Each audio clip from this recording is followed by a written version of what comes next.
The last song he sang, and I can remember, he said, "Slow down on the codeine diet." Well, even he himself is a drug addict, so I don't get. Yeah, Is that a fact? I think so. I'm not going to give another Would you call the cops or would you just hire? All right, so recently the BBC published a documentary on the abuse of drugs by Nigerian youth, specifically codeine.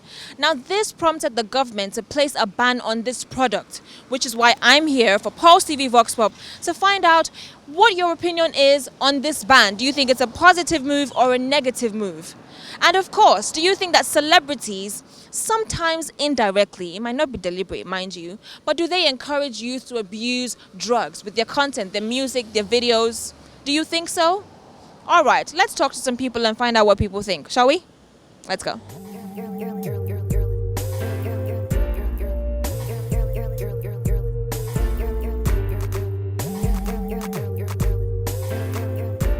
So did you hear about the ban on codeine? Sorry? You heard that the government banned codeine? Yeah, I did.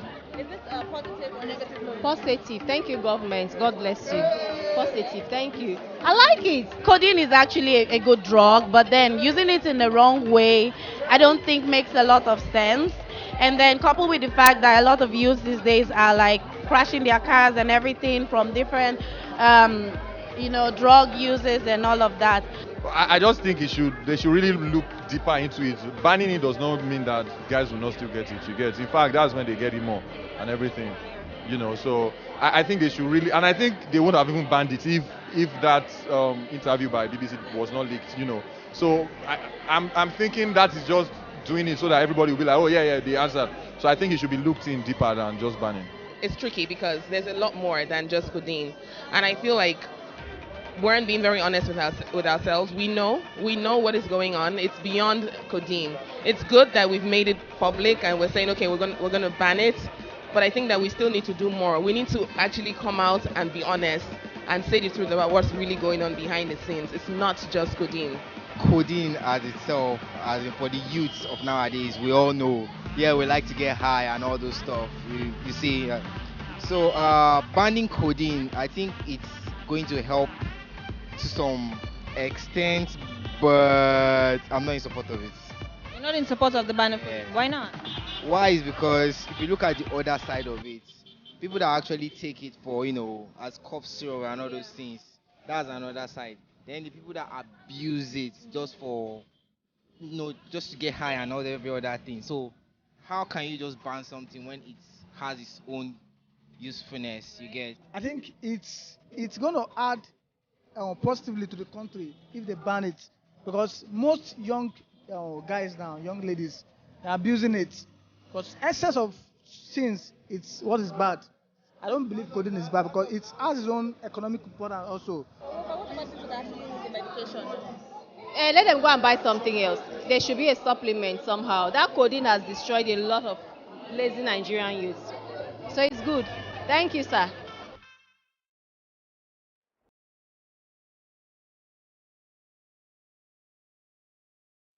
My name is Tunde Smith.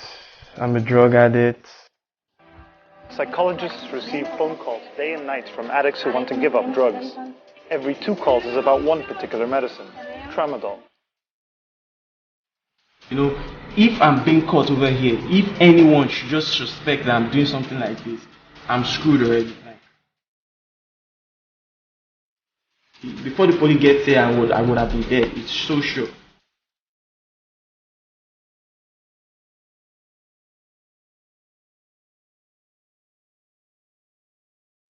Tramadol was given to me by my father. He too, he didn't even know what it was.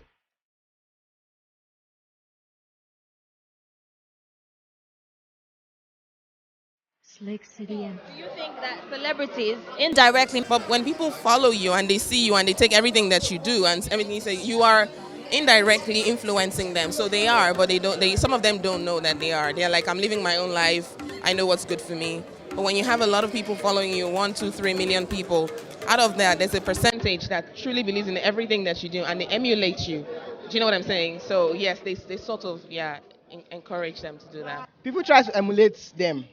They want to become stars like them. So most people, they don't really think about it. So when they see they are doing this, they follow the trend. us young people usually watch what they do in the videos. They think it's good or something, and they usually do it themselves to learn. So it's not good.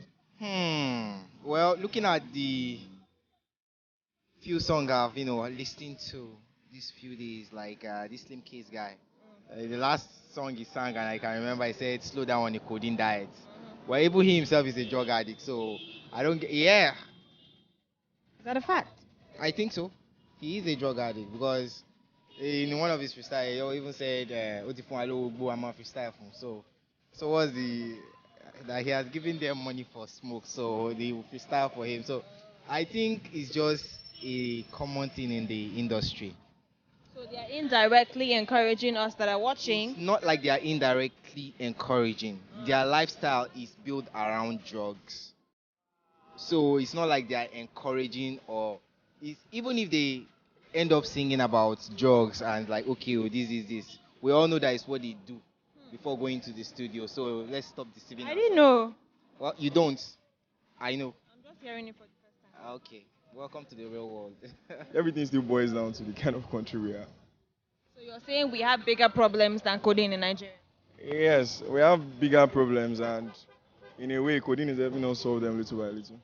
Sincerely speaking, let me be honest. I think artists should watch the content of their songs. Sincerely speaking, watch the content of your song because you have power. You're an A-list international Nigerian artist, so people listen to your voice when you speak. So you should be careful what message you pass out there. Okay, so having that power, how can they now create awareness, to reduce the abuse of drugs by youth? By singing a song that's opposite of using drugs. Well, they did that and people took it the wrong way. First of all, Olamide is a street person. So if you want to associate with someone that's street, they think of weed and all those things. So once he releases something, nobody's even trying to listen to what he's saying. They're just like, now a person, you just drink something. But I think that wasn't what he was trying to portray. But, well, as well. All right, I hope that you've been thoroughly entertained by today's episode of Pulse TV Vox Pop and you've learned quite a bit. I still want to know what you think though. What is your opinion on the ban on codeine? How do you think it will affect people that are actually sick and need this treatment? And of course, do you think celebrities, not deliberately of course, encourage the youth of today to abuse drugs with their content? Do you? Let me know what your comments are in the section below. Let's keep talking. I'm your girl Dark Chalk and this has been Pulse TV Vox Pop. I'm not going to call the cops. Always stay connected and get free and personalized stories delivered directly to you. Download the new Pulse Buzz app for free now.